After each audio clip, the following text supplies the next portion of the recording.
नमस्कार, मैं डॉक्टर ममता Mehta city news के सभी दर्शकों का एक बार फिर स्वागत करती हूँ हमारे आज के इस नए एपिसोड में।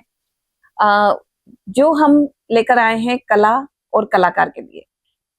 हमारे बीच में सभी हमने जो अभी पिछला एपिसोड शूट किया है, आपने भी देखा होगा कि उसमें हमने किस तरीके से कलाकार की कलावृत्ति को उभारते हुए हम लेकर आए हैं। कला यूं ही नहीं बढ़ जाती है, कलाकार यूं ही नहीं हो जाता है, उसमें काफ़ी समय, काफ़ी वर्षों का संघर्ष लगता है। कला को उभारने के लिए मेहनत लगती है, तब कहीं जाकर सफलता का मुँह देखा जाता है। इसी संघर्ष और सफलता के बीच में हमारे बीच में आज हमारे मेहमान कलाकार उपस्थित हैं।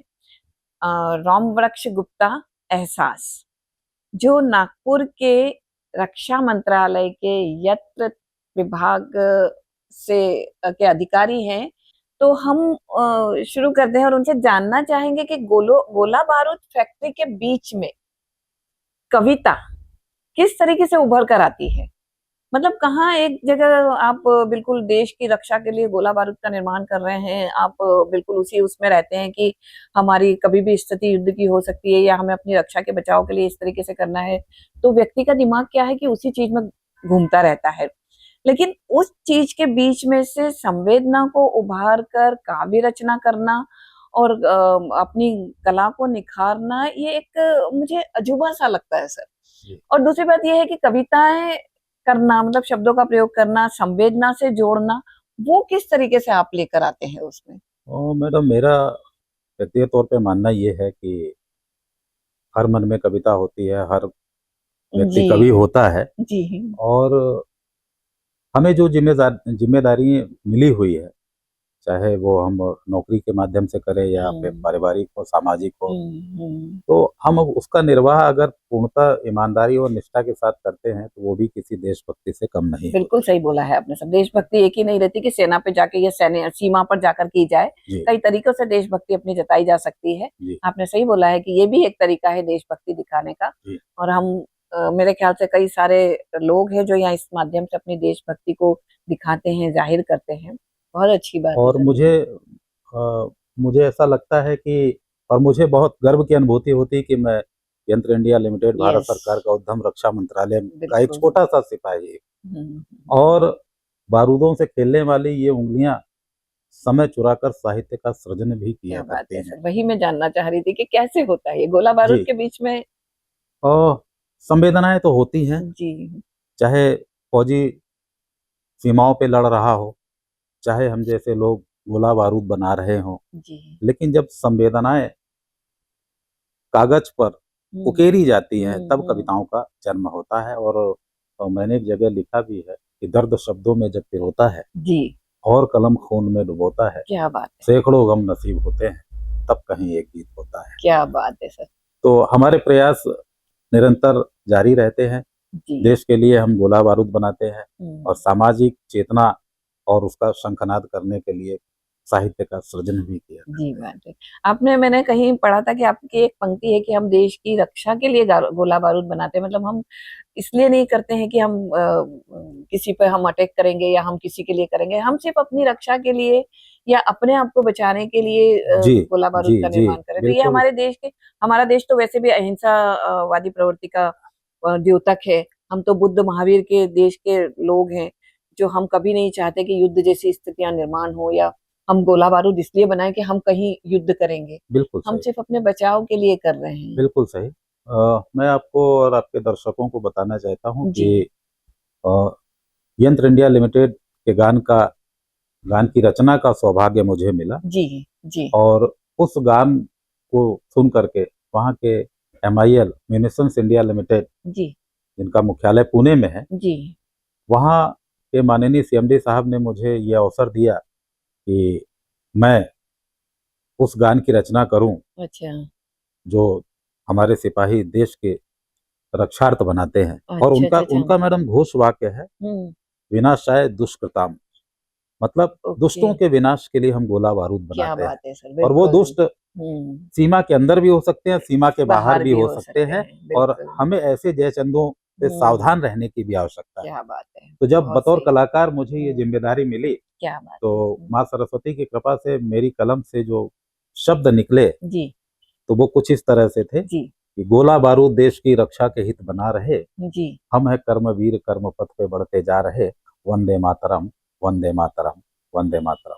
मतलब हम माँ की स्तुति के लिए, माँ की रक्षा के लिए। वही मानना पड़ेगा सर, बहुत बढ़िया पंक्तियां हैं धन्यवाद आपकी, मैडम। ये बहुत बढ़िया कि हम और देश की रक्षा के लिए गोला बारूद जी, की तरह और और आपको कर्म पथ पर आपको बढ़ते जा जान रहे करके खुशी होगी कि जी 1 अक्टूबर को जब म्यूनिशंस इंडिया लिमिटेड का जब स्थापना दिवस होता है, तो हाँ पूरे हिंदुस्तान में जब इस गान की प्रस्तुति होती है, तो गर्व की अनुभूति क्या होती बात है। है और सर। मुझे लगता है कि एक सरस्वती पुत्र का इससे बड़ा सम्मान और कुछ और नहीं हो कुछ नहीं हो सकता, वाकई में नहीं हो सकता सर, क्योंकि जी, आप तो खैर उस सम्मान को लेकर अभिभूत हैं, हम तो सुनकर अभिभूत हो रहे हैं जी। कि आपने इतनी अच्छी गीत की रचना की है और वो पूरे और इंडिया में और मैं मैडम बज रहा है। क्षमा चाहते हुए मैं इस हम्म, कड़ी में और एक कड़ी जोड़ना चाहूँगा, जी तो जी उसके बाद में माननीय सीएमडी साहब ने जो है जी मुझे जो है 10,000 रुपए का एक चेक दिया था। अच्छा और हाँ, उसमें काव्य सृजन MIL काव्य सृजन सम्मान से विभूषित भी क्या किया बात था। है सर, ये सरस्वती के साथ में लक्ष्मी की कृपा अगर हो जाए तो कलाकारों का सम्मान कई गुना बढ़ जाता है जी, सर, ऐसा लगता है मुझे। जी, जी, वरना हमारे देश की एक विडंबना मैं ये भी कहूंगी जी, कि कलाकार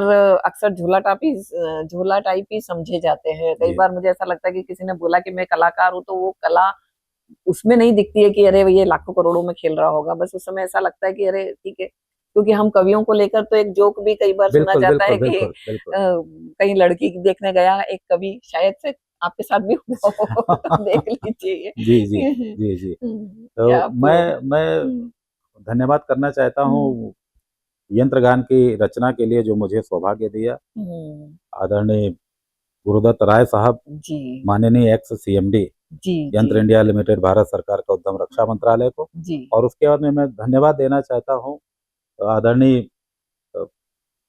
सीएमडी साहब, munitions India limited, headquarter Nagpur का, हुँ, कि रविकांत साहब को मैं विशेष धन्यवाद देना चाहता हूँ कि उन्होंने मुझे इस लायक समझा कि मैं इस गान की रचना करूँ और ये गान पूरे हिंदुस्तान में क्या बात प्रचलित। है सर, ये बहुत ही बढ़िया बात है कि मतलब आपने लिखा, आपने उस गाने को पूरे हिंदुस्तान भर में फैला दिया, लेकिन साथ में आप धन्यवाद भी दे रहे हैं ये कि जिनकी प्रेरणा से या जिनके कहने से आपने इस गीत की रचना की और किया, तो ये भी बहुत बड़ी बात है।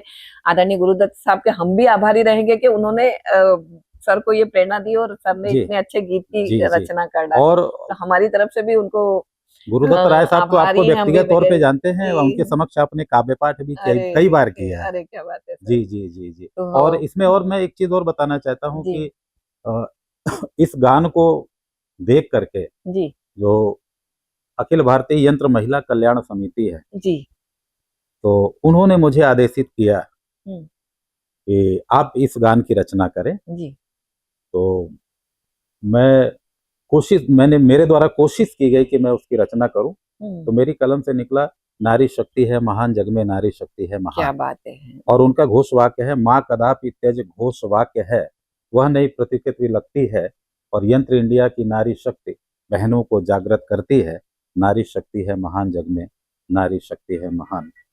तो मैं यंत्र महिला कल्याण समिति के सभी पदाधिकारियों को भी विशेष धन्यवाद देना चाहता हूँ कि उन्होंने मुझे इस लायक समझा। हुँ। और अ, मुझे ये सौभाग्य मिला बिल्कुल कि मैं सही, इसकी मैं रचना करूँ। बिल्कुल जी, बोलना जी। चाहूँगी कि शायद उन्होंने आप ही में इस चीज़ को देखा होगा, आप ही में कैलिबर को देखा होगा, इसलिए उनको लगा कि इससे बढ़िया रचना या इससे बढ़िया कोई और रचनाकार हो ही नहीं सकता जो इस तरह से रचना कर सके। तो जब आप 1, 2, 3 ऐसे गीतों की रचना करते जा रहे हैं और वो आपको मौका मिलता जा रहा है, वो अवसर मिलता जा रहा है, जी। तो ये भी एक वो वाली बात है कि शायद उनको भी कहीं न कहीं आप में ही नज़र आ रही होगी ये योग्यता कि इस तरह शब्दों को पिरोना भी एक बड़ी बात होती है इसके सर। बाद में मैडम मैं और बताना चाहता हूँ हुँ, कि पिछले साल फरवरी में जी, मैडम डॉक्टर चित्रलेखा राय, जी। जो अध्यक्षा अखिल भारतीय यंत्र महिला कल्याण समिति थी, हुँ, अभी हुँ, हुँ।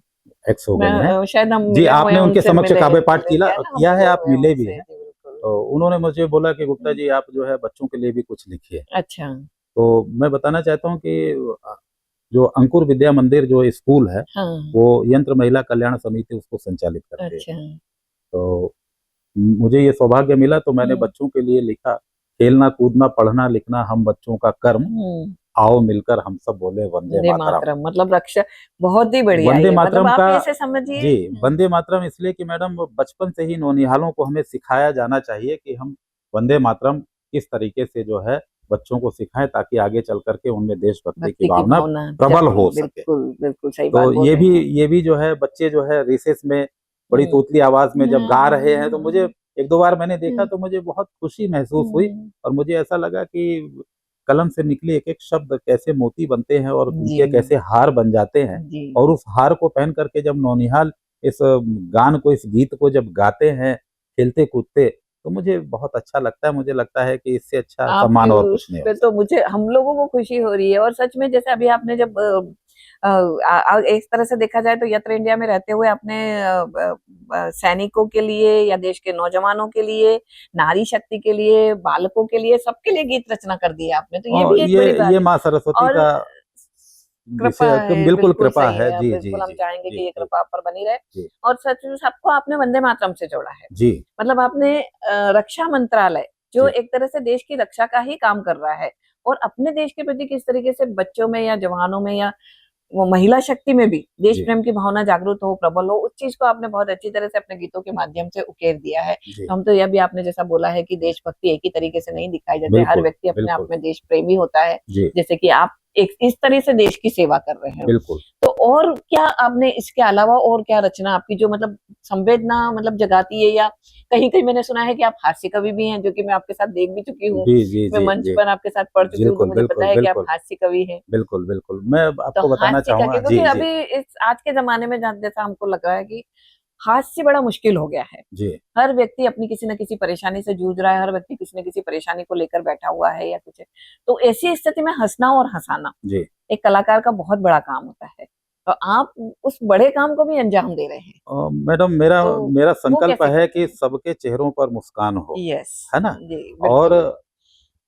आप देखिए आप थोड़ा-सा मुझे डाँट देंगे तो शायद मैं रो दूँ, ओह! लेकिन आप दिन भर प्रयास करेंगे कि आप मुझे हँसा पाएँ तो सच शायद मुश्किल मुश्किल होगा, होगा, है ना? बिल्कुल मैंने यही बोला कि तो हँसना-हँसाना बड़ा मुश्किल काम है। तो मेरा संकल्प ये है कि सबके चेहरों पर मुस्कान हो, जी, सब हँसें, सब जी। और हँसना स्वास्थ्य के लिए बड़ा लाभप्रद है। हाँ, सभी बोल और रहे मैंने हैं 4 ये। पंक्ति एक जगह लिखा था हुँ, कि हँसना मैं चाहता था गमों ने रुला दिया। क्या आप बात इसमें है। व्यंग देखिएगा जी। कि हँसना मैं चाहता था गमों हुँ, ने रुला दिया, मैंने गमे हयात का किस्सा भुला दिया और क्या फ़र्ज़ दोस्ती का निभाया है आपने, मरहम लगा के ज़ख्म को मेरे बढ़ा दिया। क्या बात तो ये है। हँसी हँसी और बिल्कुल तमाम सच बातें जो है में। करते-करते व्यंग हुँ, के ऊपर भी आते हैं। और मैं हुँ, आपको एक हँसी की बात बताता हूँ कि हुँ। आप देख रहे होंगे कि मेरे बड़े खूबसूरत काले घने लंबे जी, बाल हैं, बिल्कुल। है ना? हाँ जी। और कुछ लोग उस पे नज़र भी लगाते हैं, है ना? क्या जिनके बात जिनके है। सर पे बाल नहीं है वो नज़र भी लगाते अरे तो हैं। भाभी जी बचा जी, लेती जी, होंगी ना? जी, जी, जी, जी, जी। तो मेरा ये हुँ, मानना है कि हुँ, हँसी-हँसी में जो है मैं कई बार कहता भी हूँ मंचों के हाँ, माध्यम से हाँ, कि जब बचपन में माँ प्यार से, हुँ, दुलार से हुँ, सर पे तेल लगा के हाथ फेरती थी तो बाल मुलायम होते थे और हुँ, बढ़ते थे। हुँ, शादी के बाद पत्नी ने हुँ, जब सर पे प्यार से हाथ फेर दिया तो बाल झड़ने लगे। झड़ने लगे। तो ये बड़ा मतलब मैं सौभाग्यशाली हूँ कि बोल पत्नी गए को ये अवसर नहीं नहीं मिला मिला। कि तभी वो जो आपके है बाल मेरे दिख जी रहे तभी हैं, तभी ये बिल्कुल। बाल सलामत हैं। नहीं तो आप इधर तक आते-आते में तो जी, अच्छे जी, खासे जी, लोगों जी, के जी, जी, जी। बिल्कुल चाँद चमक उठते हैं। और एक चीज़ ये भी है, आप तो नारी शक्ति हैं, एक चीज़ हुँ, ये भी है कि नारी को जो है सहन शक्ति कहा, नारी को जो है नारी शक्ति कहा गया है जी। और पुरुषों को, हम जैसे पुरुषों को जो है सहन शक्ति कहा गया। और नारी शक्ति का आभास हुँ, करते हुए, उसका एहसास करते-करते, उसकी हुँ। मतलब उत्तेजना को, उसके जो ताप को महसूस करते-करते जो है ना वो सर से बाल गायब होने लगे। और ऐसा माना जाता है कि शादी के बाद पत्नी यदि मोटी होने लगे हुँ, और पति टकला होने लगे, हुँ। तो समझ लीजिए पारिवारिक जीवन बड़ा सुखमय सुख चल रहा है। रहा है। तो बहुत सही है तो ये। हम अभी जैसे हम जानना चाहेंगे कि जी। भाभी जी आपके बाल तो बरकरार है, जी, लेकिन जी, भाभी जी, जी जी, जी, अब जी। बड़ी है या और नहीं? मैं ये बताना चाहता हूँ कि एक हुँ, मैंने छोटा-सा व्यंग कहने का प्रयास किया था जी। कि हम सरकारी कर्मचारियों के 2 सर होते हैं। हुँ, एक सर ये है और हुँ। एक सर कार्यालय में होते हैं। अच्छा। अब ये बात कहाँ जा रही है, हुँ, आप किस सर की बात सोच रहे हैं, ये हुँ। आपके ऊपर मैं छोड़ता हूँ। जी, तो जब बात बालों से निकली थी तो हुँ। मैं उसी कड़ी में ये कड़ी जोड़ रहा हूँ जी, कि मेरे एक मित्र ने पूछा हाँ। कि गुप्ता जी आपके काले घने लंबे बालों का राज क्या है? हुँ, तो मैंने उन्हें बताया हुँ, कि मैं अपने काले घने लंबे बालों का राज बताता हूँ। कुछ भी हो जाए, कुछ भी हो जाए, कुछ भी मतलब कुछ भी हो जाए, अच्छा, सर कुछ को भी। कभी तेल नहीं लगाता हूँ। अच्छा। अब कौन से सर हैं आप देख लीजिएगा। आप भी चाहते हैं अरे मेरे क्या जैसे बात काले है। घने लंबे बाल, हाँ, तो मेरा हुनर अपनाइए। हाँ, कुछ भी हो जाए, हाँ, कुछ भी मतलब कुछ भी कुछ हो भी हो जाए, जाए। सर को कभी तेल मत क्या बात लगाइए। है सर, इसको तो मतलब गजब बहुत ही बढ़िया पंक्तियां जी, आपने ये बोली है तो ये कि ये आपके उन आपके चेहरे पे में मुस्कान आए। जी, जी, और हम्म, ये व्यंग्यात्मक शैली है, बात जहाँ हम्म, पहुँचना है वो वहाँ पहुँचती पहुंच है गई। ना? और हम्म, वैसे भी जो है अभी जो है सरकार ने कहा है कि तेल हम्म, कम लगाइए, कम खाइए, जी। तो ये मेरी रचना बड़ी उसके लिए बड़ी फिट बिल्कुल हो गई लगती है कि ना तो आपको है ना? तेल बालों में लगाना हाँ। है, ना खाना है और ना सर को लगाना बिल्कुल, है। बिल्कुल, सर को तो लगाना ही नहीं है लगाएगा ही और मैं नहीं आपको है। बताऊँ कि 31 इयर्स की हम्म, मेरी सेवाएँ हो गई, मैंने तो हम्म, कभी नहीं लगाया, हाँ जी, है ना? जी। और इसलिए काले घने लंबे बाल लंबे भी हैं बाल मेरे। है। मैं इस सर की बात कर रहा हूँ, आप पता नहीं कहाँ बात को मुझे ले जा जहाँ रहे हैं। समझना था मैं समझ ली। जी, जी, जी। क्योंकि अभी आपके कई सारे हैं, आप जिस पद पर कार्यरत हैं, आप जी, अपने रक्षा मंत्रालय में कार्यरत हैं, वहाँ मैं समझ सकती हूँ इस बात को, लेकिन इस स्थिति में भी आपने सर को तेल नहीं लगाया आपने। बिल्कुल, बिल्कुल, बहुत बड़ी बात है, बिल्कुल। ये बहुत खुशी की बात है कि आप अपने तरीके से, अपने हुनर से आपने अपने बालों को बचाए रखा है। बिल्कुल, ये बिल्कुल। बहुत अच्छी बात है, नहीं तो लोग बाग अक्सर तेल लगा कर ही कहाँ से कहाँ पहुँच जाते हैं। जी, लेकिन बिना तेल लगाए आपने अपने बालों को सुरक्षित रखा है, ये बहुत अच्छी बात है। मुझे लगता है हमारे दर्शकों को भी आपका व्यंग पहुँचा होगा बिल्कुल, और बिल्कुल अपने पहुँचा देख होगा। रहे हैं, और है ना? मैं बताऊँ कि मेरा हुँ, उपनाम मैडम एहसास है जी, और मैंने 4 पंक्तियाँ अपने परिचय की भी जी, कहने की बिल्कुल, कोशिश की है बिल्कुल। कि मैं तो दरिया हूँ बहता रहता हूँ, जी, दर्द सहता हूँ गज़ल कहता हूँ जी, और पूछते हैं आप क्या पता मुझसे, मैं हूँ एहसास दिल में दिल रहता में हूँ। रहता और हूँ। जब मैं आपके दिल में रहता हूँ तो हुँ, आपके जो जितने भी गम हैं, दुःख है, दर्द है, खुशी है ना? जितने भी झंझावात हैं उसको भी मैं महसूस कर सकता हूँ क्योंकि मैं एहसास हूँ, एहसास है ना? बिल्कुल और सही, बहुत लेकिन मैं सही, ये सही बताना बात। चाहता हूँ कि एहसास यूँ ही नहीं बन जाता है मैडम। हुँ, जीवन के हुँ, झंझावातों को सहा है हमने। जी, हमने गरीबी को बहुत करीब से देखा है। क्या बात है। हमने हुँ, जो है जीवन के संतरास को बहुत सहा है। तब हुँ, 4 पंक्तियाँ मैं कहने का प्रयास करता हूँ, हुँ, तब जाके ये एहसास बना है। जी, एहसास यूँ ही नहीं होता हुँ, कि तब जाकर के ये एहसास बनता है और जो मैं आपको पंक्तियाँ सुनाना चाहता हूँ जी। कि हमारे दर्शक भी शायद से वो बहुत अच्छे से देखेंगे कि एहसास कैसे बनते हैं। जी, सिर्फ़ तखल्लुस एहसास नहीं होता बिल्कुल, है, बिल्कुल कि फाँका भी एहसास किया इसके मैंने। में क्या जी, फाँका भी किया मैंने पहने हैं फटे कपड़े। हुँ, अभी तो देखिए माँ सरस्वती, माँ लक्ष्मी की कृपा से मैं बहुत अच्छे कपड़े पहना हूँ। जी, एक समय था कि मैंने हुँ, फटे कपड़े भी पहने हैं और ये मेरे जीवन का संघर्ष भी रहा है कि बिल्कुल, फाँका भी किया मैंने हैं फटे कपड़े, फाँका भी किया पहने हैं फटे कपड़े, हर हाल में मैं यारूँ मगर फिर भी मुस्कुराया और दे के लहू पाला गीतों को अपनी मैंने, तब सामने मैं आपके एहसास बन के आया। क्या बात यूँ है। ही एहसास नहीं बन जाता है, एहसास को जीना पड़ता है। अगर आपको संवेदनशील रचनाएँ करनी है, तो आपको गरीबी के संत्रास से गुज़रना पड़ेगा। आपको किसी को हँसाना है तो पहले खुद को रोना पड़ेगा। एक जगह मैंने पढ़ा था कि जो सबको हँसाता है, हुँ, हुँ, तो कभी धोखे से उसकी जेब चेक कीजिएगा, हुँ, आँसू से गीला रुमाल गीला क्या मिलेगा। बात है। पहले हमें खुद को रोना पड़ता है तब हुँ, जाकर के हम आपके चेहरे पर मुस्कान ला पाते हैं क्या और बात है वही सर, कलाकार होता है। बिल्कुल और एक जगह सही। जैसा मैंने कहा था मैडम कि लाखों इंसानों में चुनकर एक सच्चा किरदार दिया है हुँ, और दर्द के सांचे में पिघला कर मालिक ने फनकार दिया दिया है। है। हज़ारों लाखों में एक कलाकार पैदा होता है और ये माँ सरस्वती की। बिल्कुल सही बोल रहे हैं आप, बिल्कुल हज़ारों लाखों में एक कलाकार पैदा होता है। ये बात बिल्कुल सही है कि जब तक दर्द का एहसास नहीं होगा, आपकी रचना भी वैसी नहीं बनेगी। एसी रूम में बैठकर या ठंडी-ठंडी छाया में बैठकर या ठंडे पंखे के नीचे बैठकर आप अपनी उस तरीके की रचना नहीं कर सकते जो बाहर के संघर्ष को तप कर या पत्थरों पे चलकर या गरम सड़कों पर चलने के बाद में जो रचना लिखी जाती है। तो हमारे यहाँ के जो कवि नागार्जुन हैं, धूमिल हैं, प्रेमचंद हैं, इन्होंने जिस तरीके की रचनाएँ लिखी है, वो संघर्ष में तप कर ही रची हैं। इन्होंने एसी रूम में बैठकर रचनाएँ नहीं की है, तभी इनकी रचनाओं में दर्द, समाज का संघर्ष या समाज की वास्तविकता और खुद की वास्तविकता, ये सब सामने उभर कर आती है। हम मान सकते हैं कि एहसास ने भी जो रचनाएँ अपने एहसासों को महसूस करते हुए की है या अपने एहसासों को मद्देनज़र रखते हुए की है, वो वाक़ई में उसी तरीके की रचनाएँ है और जिसका हमने बानगी देख भी लिया है कि उन्होंने किस तरीके की रचनाएँ अपनी कार्य रचना में की है। आपने बताया कि आप बहुत गरीबी से ऊपर उठकर आए हैं। तो ये हमारा एक सबसे बड़ा वो है कि संघर्ष से ही सफलता हासिल होती है। हम अपनी नई जनरेशन को अपने जो नए नौनिहाल जो आगे आ रहे हैं, उनको भी यही बताना चाहते हैं कि सफलता एक दिन में नहीं मिलती है। सफलता के लिए संघर्ष करना पड़ता है, और हिम्मत हार कर बैठना किसी भी परिस्थिति बिल्कुल में बिल्कुल। उत्तम नहीं माना जा सकता है। आज नहीं तो कल ये जरूर सफलता मिलेगी। मेरी खुद की गजल की 2 पंक्तियां मैं वैसे स्वागत कभी स्वागत कभी मैडम, लिखती स्वागत। हूँ, मैं कभी बोलती जी हूँ जी। ऐसी कि मुश्किलें बहुत हैं, डर जाऊं क्या, हम्म। मुश्किलें बहुत हैं, डर जाऊं क्या, घबरा के यूं ही मर मर जाऊं जाऊं क्या, क्या, बिल्कुल बिल्कुल। मुश्किलें बहुत हैं, डर जाऊं क्या, घबरा के यूं ही मर जाऊं क्या, और ऊंची बहुत है सफलता की सीढ़ी। बिल्कुल अब जैसे अभी बोले बिल्कुल। हैं अपने बिल्कुल जगह, ऊंची बहुत है सफलता की सीढ़ी, बिना चढ़े ही उतर उतर जाऊं क्या। जाऊं क्या, हाँ। बस, तो वाह ये वाह वाह। बिल्कुल ये वाली बात है कि सफलता यूं ही नहीं मिलती है।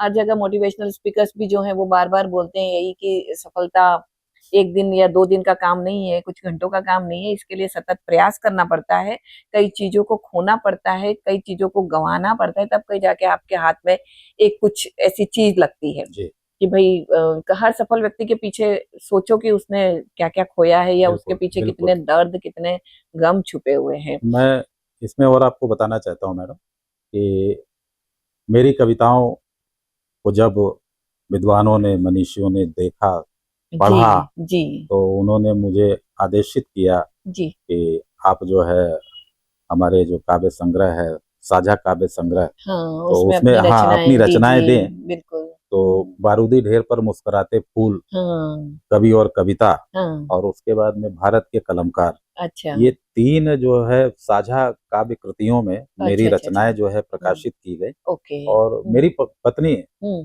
का मानना भी है कि हम्म। अब तुम्हारी खुद की एक किताब पब्लिश जरूर, होनी बिल्कुल हम चाहिए। भी चाहेंगे कि जी आपकी एक जी जी जी। किताब बिल्कुल इस तो तरीके से आ माँ जाए। सरस्वती की कृपा होगी, आप लोगों हाँ। का आशीर्वाद होगा तो हम्म, जल्दी जो है मंजर आम बिल्कुल। होगी वो किताब। बिल्कुल और हम तो अभी से चाहेंगे जी कि, और बारूद के ढेर पर फूलों का जी, बिल्कुल बारूदी ढेर मतलब पर मुस्कुराते फूल। फूल, जी, मतलब कितनी बड़ी बात है कि आप खुद एक बारूद के ढेर पे जिस तरीके से यस बैठे हो, और यस उसमें आप यस। अपनी कलम से जैसे फूलों को खिला रहे हैं जी जी और जी। संवेदनाओं को जगा रहे हैं, और उसमें एहसासों को जी, जगा उसमें रहे हैं। सारे बहुत बड़ी मतलब हम बोलेंगे जी, कि उसमें जितने कवि हैं वो जी सब जो है रक्षा संस्थानों के ही कवि हैं। कवि और हैं। उनको लेकर के जो है बारूदी ढेर पर मुस्कुराते फूल, फुल कवि और कर कर कविता, बिल्कुल 2 भी। काव्य कृतियां। मैं पूछना भी चाह रही थी ये कि जी जैसे आपको तो बहुत मौके मिल गए हैं, अवसर मिले हैं आपको जी रचनाएं लिखने के, जी। वहां पे आपके अपने राय साहब ने या चित्रलेखा राय साहब ने आप लोग आपको ऐसा मौका भी दिया है। तो मैं जानना चाह रही थी कि इतना बड़ा रक्षा मंत्रालय है, इतने बड़े उसके मतलब जगह जगह पे उनके ये है, अपनी फैक्ट्रीज हैं उनकी, जगह जगह पे उनके अधिकारी भी होंगे।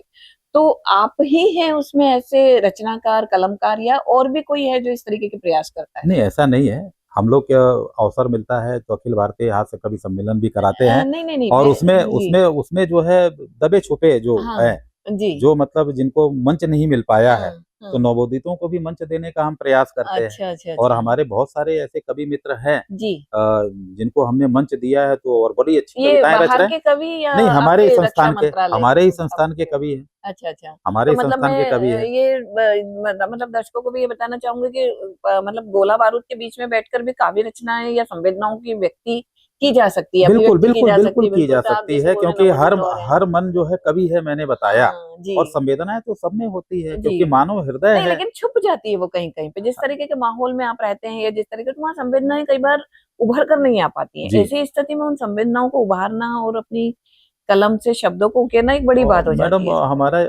हमारा मानना है कि अगर आप में प्रतिभा है, तो कहीं जी, न कहीं मुखरित होती होती ही है ना? है। कोई ना कोई तो ऐसे पारखी जो है, जी जो आपकी जो है जो मेहनत है, जी आपकी जो लगन है, जी आपकी निष्ठा है, उसको कहीं न कहीं परख लेता है। लेता है। तो मेरा सौभाग्य रहा है बचपन से ही कि मुझे साधु संतों का भी बड़ा सानिध्य मिला है। जी और मेरा सौभाग्य ये है कि मेरे जो शीर्ष नेतृत्व हैं, हाँ जो बड़े पदों पे आसीन महानुभाव हैं, हाँ। वो मेरी कविताओं से बड़े प्रभावित होते हैं और होते रहे क्या हैं। बात है, बहुत और बढ़िया। उन्होंने मुझे अवसर दिया है, और हम्म उनकी प्रेरणा से ही मैं जो है कदम दर कदम आगे बढ़ रहा हूँ। और मैं हम्म। आपको बताना चाहता हूँ कि मैंने जो है 11 वर्ष तक अच्छा आकाशवाणी जबलपुर, पटना विविध भारती से जो है मंच संचालन काव्य पाठ किया। अच्छा। मेरी आवाज़ ऑल मतलब इंडिया रेडियो से अच्छा अच्छा। अप्रूव्ड है, मतलब काफी प्राधिकृत बढ़िया, है मंच क्या बात है। संचालन के लिए। और मैं अखिल भारतीय स्तर का मंच संचालक और कवि भी हूँ। क्या बात और है उसके सर, बाद में बहुत बढ़िया। दूरदर्शन भोपाल से मैंने 3 बार हम्म जो है हम्म। अपनी कविता का जो है प्रसारण करवाया है। जी और अभी हाल में जो है मुझे भारत अ, भारत 24 24 चैनल, पे, हाँ यस, वो जी, देखा मुझे था जी। अवसर मिला था। जी। तो मैं इसके लिए जो है हम्म, गुरुदेव अनित नारायण मिश्र साहब को भी धन्यवाद देना चाहता हूँ कि उन्होंने अपनी परखी निगाह से मुझे तौला, परखा जी। और मुझे इस लायक समझा कि मैं, और आपको हम्म, विशेष धन्यवाद देना चाहता हूँ और हम्म, सिटी न्यूज़ को जी। कि आज ने डॉक्टर चंदू बिल्कुल, सोजतिया, बिल्कुल, बिल्कुल वो बिल्कुल। इस तरीके के कार्यक्रम आयोजित करते जी, रहते हैं, वो जी। बीच-बीच और में मेरी ये हमारे आवाज़ द्वारा। जो है ना जाने कितने दर्शकों तक पहुँचेगी, और मैं जी। आपको बताना चाहता हूँ कि आज का ये एपिसोड भी पूरे हिंदुस्तान में हमारे सोशल मीडिया के माध्यम से भी बिल्कुल, जो है, बिल्कुल जाएगा, और हम चाहते हैं कि मतलब हम सभी दर्शकों को हमारे ये बताना चाहते हैं हम कि कहीं पे भी आप किसी भी परिस्थिति में रहो, कहीं पे भी रहो, चाहे स्थितियां जैसी भी हो, लेकिन अगर आपका मन संवेदनशील है, अगर आप थोड़े से एहसास आप में जीवित बिल्कुल, है, बिल्कुल, तो बिल्कुल। आप उनकी रचना आप किसी भी तरीके से कर सकते हैं। ये नहीं बोल सकते कि अरे मैं यहाँ था तो मैं नहीं कर सका, या मैं वहां था तो मुझे मौका नहीं मिला, या मैं इस तरीके से था तो उस कंडीशन में या उस स्थिति में मुझे लिखने का मन नहीं हुआ, नहीं लिख सका, ऐसा नहीं होता है। अगर आप में संवेदनशीलता है, आप में एहसास है, आप में भावनाएं हैं, आप में अभिव्यक्ति का माध्यम है, तो आप जरूर अपनी रचनाएं, अपने शब्दों को किसी भी तरीके से आप अभिव्यक्त कर सकते हैं, बिल्कुल। जैसे कि ये एहसास जी ने किया है। अभी एहसास जी ने बोला है कि कई सारे लोगों का मुझ पे मेरी रचनाओं को बहुत सारे संतों ने, बड़े बड़े लोगों ने सराहा है। सर, आपका तो नाम ही वही है। बिल्कुल। राम वृक्ष बेनीपुरी हमारे हिंदी साहित्य के एक बहुत बड़े जी, जी, जी, रचनाकार जी। हैं। न्यू तो कीट लिखा था उन्होंने। जी, बिल्कुल, जी, तो मैंने और पढ़ा है उसको। आपने तो नाम ही अपना उन पे और रखा है, तो कहीं न कहीं मैं तो आपको उनका असर बताऊँ कि आएगा मेरे ही। मेरे दादाजी का ये सपना था, जी। उनका ये मानना था हुँ। कि मैं अपने पोते का नाम ऐसा रखूँ कि उसके उसको जब लोग बुलाएँ तो राम नाम उच्चारित हो, हाँ, और ये भी देखिए इसी बिल्कुल बहाने जो है वो तर जाएँ। हाँ, हाँ, तो हाँ। शायद उन्होंने राम वृक्ष मेरा नाम रखा, और ये नाम आपको अ, सामान्यतः कहीं rare rare rare rare case में मिलेंगे। रेयर में है ये, और यही मैं बता रही हूँ आप आपको देखिए कि कि दादाजी की कृपा, माँ हुँ, सरस्वती की कृपा इस राम बिल्कुल। वृक्ष में अच्छे मीठे-मीठे फल लगे हैं, और बहुत लोग उसको खुशी की पसंद बात है कर रहे कि हैं। बिल्कुल जी, मीठे जी, फल हैं और जी। स्वादिष्ट फल जी, हैं, जी, बहुत जी, बढ़िया, जी। लोग पसंद कर रहे हैं जी, वाक़ई में। जी, जी। बस यही और वाली मुझे बात है कि पत्थर भी मारते हैं, हाँ, और मैं मैं वही उनको बोलने जी, वाली जी, थी जी, आगे जी, कि जी, जी, बिल्कुल, कि बस बिल्कुल। इतना ध्यान रखिए कि लोग पत्थर मार नहीं, के नहीं, पत्थर मारते हैं, खराब ना मुझे करें, पत्थर उसको मारते पत्थर हैं, ना लेकिन तोड़े बदले में उसको। मैं उन्हें फल देता हूँ, जी। और जब वो खाते हैं उसके बाद में वो पछताते हैं कि मैंने पत्थर क्यों मारा क्यों है। मारा? नहीं, बिल्कुल, बहुत बढ़िया बात, बहुत बिल्कुल। अच्छी बात आपने बताई है ये कि फल दे रहे हैं आप सबको, और ठीक है, जहाँ स्वादिष्ट मीठे फल रहेंगे वहाँ पत्थर तो आएँगे, ये बिल्कुल तो आएँगे, बिल्कुल बिल्कुल कोई आएँ ठूठ पे बड़ी कोई बात नहीं, पत्थर तो तो नहीं नहीं चलाएगा। चलाएगा। तो बिल्कुल। जहाँ ये स्थिति होगी, जहाँ पे मीठे फल होंगे, वहीं पत्थर भी आएँगे। तो हम तो इस बात से बिल्कुल उसमें लेते हैं कि चलो कुछ तो है हम में कि लोग पत्थर फेंकने के लिए जी, आगे आ रहे हैं। जी। और आपके नाम में ही राम भी है, जो अभी देश में बहुत, हमारा तो देश राममय शुरू से रहा बिल्कुल, है, अभी बिल्कुल, भी है। बिल्कुल, बिल्कुल। तो आप तो दोनों 2 तरह से आप देश को प्रतिनिधित्व कर रहे हैं, एक राममयी जी। और एक दूसरा वृक्ष, मतलब पर्यावरण को लेकर भी आप अपने देश की उस सुरक्षा के लिए, अपने देश को बचाने के लिए काम कर रहे हैं। तो आपके तो नाम में ही देश की रक्षा का भार छुपा हुआ है कि राम रक्षा करेंगे, और वृक्ष जो है वो तो हरियाली पर्यावरण लाते के लिए रहेंगे हरियाली और लाते लोगों को रहेंगे। फल देंगे मीठे-मीठे। बिल्कुल, तो आप बिल्कुल। रहेंगे। और वो फल कविताओं के माध्यम से भी मैं लोगों को दे रहा हूँ, और आ लोग ही पसंद रहे भी हैं, कर रहे बिल्कुल हैं, पसंद भी और कर रहे पूरे हैं। हिंदुस्तान में जो है मुझे बड़ा प्यार मिलता है इसके जी, लिए। जी, ये तो हमने देखा है ऑल जी, ओवर इंडिया में अपनी कविताओं से अपने उसकी धूम मचा रहे हैं, और जैसा जी, कि अभी आपने खुद बताया कि मंच संचालन आप करते हैं, जी। रेडियो से आपका मंच संचालन है, तो बिल्कुल आप देश-विदेश में अपनी कला का, अपनी हम कविता का, अपनी भावनाओं का प्रचार-प्रसार मतलब कर ही रहे हैं, मैं और पूरा मैडम देश जान मैं रहा है बताऊँ कि आपको जैसा राम जैसा वृक्ष। जी, बचपन में लोग पूछते हैं, कि बेटा तुम क्या बनना चाहते हो? हुँ, तो मुझसे पूछा तो किसी ने नहीं, लेकिन मेरे मन में ये था कि मैं टेलीविज़न का एक दबंग पत्रकार बनूँ। अच्छा। लेकिन वो मन की बात मन में रह गई, हाँ, हाँ। और देखिए ईश्वर को जो है मुझे रक्षा संस्थानों में काम कराना था, उसने वहाँ दे दिया। जी। अब उसके बाद में जो बाकी जीवन बचा है, तो मैं सोचता हूँ कि इस फ़ील्ड में भी मैं अपनी किस्मत किस्मत आज़माऊँ, आज़मा लें। और पैसा कमाना उद्देश्य नहीं है, जी। है ना? लोगों देश की की सेवा आवाज़, बिल्कुल करना, देश की सेवा करना देश और की लोगों सेवा की करना आवाज़ है। बुलंद करना, बिल्कुल। शंखनाद ये जो करना। चैनल है, ये भी एक तरह से यही है, पैसा कमाना इसका भी उद्देश्य नहीं है इस जी, सिटी न्यूज़ चैनल का। ये जी, भी अपने माध्यम से कलाकारों को मौका देना, या फिर देश की जो वास्तविकता है वो जनता के सामने तक लेके आना, और ज़्यादा नहीं तो कम से कम हमारे शहर की जनता तो अपने शहर के बारे में जाने। बिल्कुल। तो ये आपकी बहुत अच्छी आपकी सोच है, और अमरावती में तो पत्रकारिता आपने समझ मुझे लेता कई बार आमंत्रित किया है, मैं जी, आया हूँ और जी। लोगों को बड़ा हँसाया भी हूँ, और जी, लोग बड़ा बिल्कुल, प्यार इसीलिए करते मैंने हैं। बोला ना कि आप हास्य कलाकार हैं, माँ तो अम्बा हमारे देवी का आशीर्वाद भी मुझे कई जी। बार मिला है। मिलता वो रहता है। हास्य मतलब एक मैं बार बार फिर उसी चीज पे आ रही हूँ कि गोला बारूद के बीच में युद्ध की सी स्थिति में हम अपने देश में अभी क्या स्थितियां देख रहे हैं, उसमें हास्य को उत्पन्न करना जी और हास्य को जनता तक पहुंचाना एक बड़ी बात हो जाती है। तो आप ये काम भी बखूबी कर रहे हैं, बिल्कुल। एहसासों को तो जगा ही रहे हैं, लेकिन साथ में हास्य भी हमारे दर्शक श्रोताओं के चेहरे पर लेकर आ रहे हैं। तो ये भी एक बड़ी बात है कि सही है, अमरावती में भी आप आए हैं, कई जगह पे आपके कार्यक्रम हुए हैं, आपने अपने हास्य कविताओं से जनता को हंसाया है, संवेदनाओं को जगाया है, अपनी संवेदनात्मक कविताओं से भावनाओं को जगाया है। हम चाहते हैं कि आप इस तरीके के जो कार्यक्रम है या अपनी जो संवेदना है, आपकी जो कविताएं, वो इसी तरह आगे बढ़ती रहें। आप इसी तरह देश भर को अपनी संवेदनाओं से जागृत करते रहें, हंसाते रहें, लोगों के चेहरों पे मुस्कान लाते रहें और देश की रक्षा का भार जिस तरीके से अभी आपने संभाला हुआ है, आप इसी तरीके से संभालते रहें। बहुत बहुत धन्यवाद सर धन्यवाद आपका। मैडम, बहुत बहुत बहुत धन्यवाद धन्यवाद। आपका और इस चैनल का बहुत बहुत धन्यवाद। जय हिंद, वंदे मातरम।